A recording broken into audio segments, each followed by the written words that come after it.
সুধী দর্শক, আসসালামু আলাইকুম। জীবন গল্প অনুষ্ঠানে আপনাদেরকে শুভেচ্ছা স্বাগতম জানিয়ে শুরু করছি নতুন একটি পর্ব। আমাদের ক্যামেরার সামনে হচ্ছে ছোট্ট একটি বোন, তার গল্প আপনারা শুনবেন, আমরাও শুনবো। আর গল্প না শুনে কেউ আমাকে ফোন দিয়ে বিরক্ত করবেন না। আপু, আসসালামু আলাইকুম। ওয়ালাইকুম আসসালাম ভাইয়া। আপনি কেমন আছেন? জি ইনশাআল্লাহ আমি ভালো আছি। আচ্ছা আপু, আপনার নামটা একটু জানতে চাই। আমার নাম তিশা। বাড়ি কোথায়? বাড়ি হচ্ছে মাদারীপুর। বর্তমান বয়স কত আপনার? আমার 23 বছর বয়স। বিবাহিত না অবিবাহিত? আমি অবিবাহিত। আপনি অবিবাহিত? জি। প্রশ্নটা হলো, 23 বছরের মানুষ, আপনি কেন অবিবাহিত আছেন এখনো? ভাইয়া আমাদের মনে করেন ফ্যামিলি অর্থ ওরকম নাই। আর আমার বাবা মারা গেছে ছোটবেলা। আমার মা আছে বৃদ্ধ।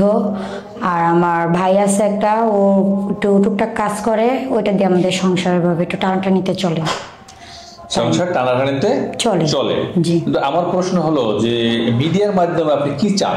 মিডিয়ার মাধ্যমে আমি একটা ভালো একটা জীবন সাথী চাই, তার জন্য আমি আশা করে আসছি এখানে।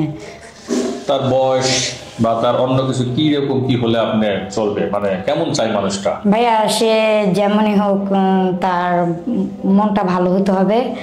আর স্ক্রিনে যাকে দেখছেন তার নাম তিশা, বাড়ি মাদারীপুর। তার ছোট ভাই এবং মাকে নিয়ে সংসার। তার বাবা জীবিত নেই। তার উচ্চতা 5 ফুট 4 ইঞ্চি, ওজন 50 কেজি। সে ক্লাস 5 পর্যন্ত লেখাপড়া করছে। এসব জেনে যদি কোনো ভাই তাকে বিয়ে করে জীবন সঙ্গী হিসেবে নিতে চান, ভিডিওটি এসে যে নাম্বারটি দেখছেন চ্যানেল কর্তৃপক্ষের নাম্বার, এই নাম্বারে ইমো এবং হোয়াটসঅ্যাপ আছে।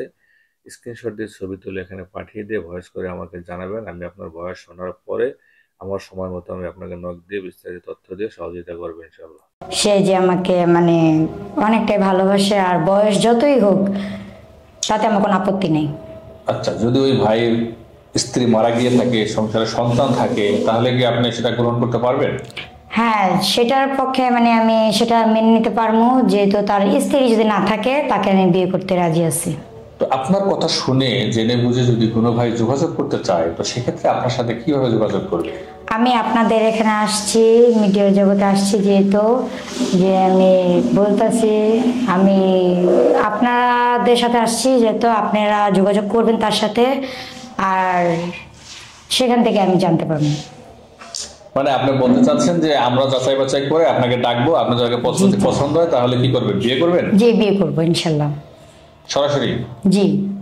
সে যদি আমার সবকিছু জেনে শুনে সে যদি আমাকে বিয়ে করতে চায়, ইনফ্যাক্ট তাহলে আমিও তাকে বিয়ে করতে চাই আর তাকে গ্রহণ করবো। তাকে গ্রহণ করবে, সুন্দর কথা বলছেন। আচ্ছা, আমরা এখন কিছু প্রশ্ন করি আপনাকে, সেই প্রশ্নগুলোর উত্তর খুব ভেবেচিন্তে দিবেন, এতে আপনার জ্ঞানের পরিচয় মিলবে। আর মানুষ যখন আপনাকে বিয়ে করবে তখন আপনি জ্ঞানী না বোকা এটা বোঝার চেষ্টা করবে গল্পের মাধ্যমে। এইভাবে আমরা প্রশ্ন করব। আপনাকে একটা কুইজ জিজ্ঞাসা করি আমি। কুইজটা হলো, বুক এর মাঝে গোল গোল ও